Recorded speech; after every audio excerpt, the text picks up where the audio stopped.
জানেন বাংলাদেশের সোলজাররা কুয়েতে কিন্তু অনেক বছর ধরে তারা এসে ডিউটি করছেন, সেই গালফ ওয়ারের সময় থেকে। কাতার আমাদেরকে জানিয়েছে তারা বাংলাদেশের থেকে 725 জন সোলজার নিবে। এটা পার্মানেন্টলি প্রতি 3 বছর পর পর এই যে একটা ব্যাচ আসবে 3 বছর, তারপরে আবার এবং আমরা চাচ্ছি যে এই নাম্বারটা যাতে আরো বেড়ে 1600 বা আরো বেশি করা যায়। এবং এটা আমাদেরকে জানিয়েছে আমাদের যে মিলিটারি সেক্রেটারি, উনি বললেন।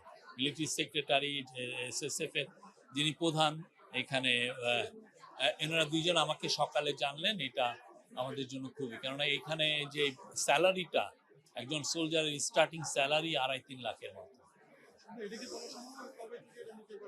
এটা 2 মাসের মধ্যে আমরা পাঠাতে পারবো, আমরা আশা করছি। এবং সামনে আমরা আরো তো অনেকগুলো ইস্যু আছে। কাতারে আমরা আরো বেশি শ্রমিক পাঠাতে চাই। কাতারের সাথে আমাদের আজকে আরেকটা বড় মিটিং হচ্ছে, কাতারের এনার্জি মিনিস্টারের সাথে আমাদের একটা বড় মিটিং হবে। সেখানে চিফ অ্যাডভাইজার নেতৃত্ব দিবেন। সেখানে আমাদের যে energy adviser doctor Fouzul Kabir Khan, উনি থাকবেন। আমাদের এনার্জি সেক্রেটারি আছেন। কাতার হচ্ছে পৃথিবীতে এলএনজির জন্য নাম্বার 1 কান্ট্রি। তো কাতারের থেকে আমরা যাতে এলএনজিতে, কাতারের সাথে আমাদের অলরেডি একটা এগ্রিমেন্ট আছে, এটা লং টার্ম এগ্রিমেন্ট, কিন্তু আমরা চাচ্ছি আরো অনেক বেশি এলএনজি আনতে।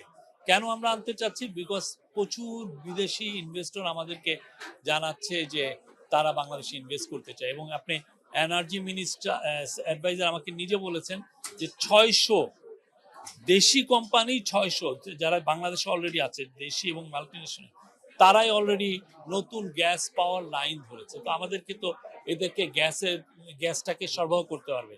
আর আমাদের নিজস্ব যেটা গ্যাস, সেটা তো ডিপ্লিটিং, এটা কমে যাচ্ছে, যেটা আমরা ইয়ের থেকে পেতাম আমাদের অনশোর বা অফশোরের এক্সপ্লোরেশন করে। তো আমরা চাচ্ছি যে কাতারের সাথে আমাদের সম্পর্কটা আরো সুদৃঢ় হলে, আমরা যদি এলএনজি আরো বেটার প্রাইসে পাই, হোয়াই নট। আমরা এই বিষয়ে কাতারের সাথে আমাদের খুব ভালো হবে। কাতারের কাছে আপনি জানেন পতিত স্বৈরাচার প্রচুর টাকা রেখে গেছিলেন, কয়েকশো মিলিয়ন ডলার কাতারের দেনা তারা দেননি। এবং এতে যেটা হচ্ছে যে কাতারের সাথে এক ধরনের দূরত্ব তৈরি হওয়ার সম্ভাবনা দেখা গিয়েছিল। আমাদের গভর্নমেন্ট এসে পুরো টাকাটা দেওয়ার আমরা মুভ নিয়েছি। এখন বোধহয় 37 মিলিয়ন ডলার আছে। কালকে বা এই সপ্তাহের মধ্যে পুরো টাকাটা পে অফ করা হবে। আগে ডিগনিটারিদের সাথে প্রফেসর ইউনূসের একটা এই যে মিটিং এর সাইড লাইনে একটা মিটিং হয়েছে, যেটা এই সামিটের সাইড লাইনে। ওইখানে উনি কাতারি যারা ডেভেলপমেন্ট, যারা সিনিয়র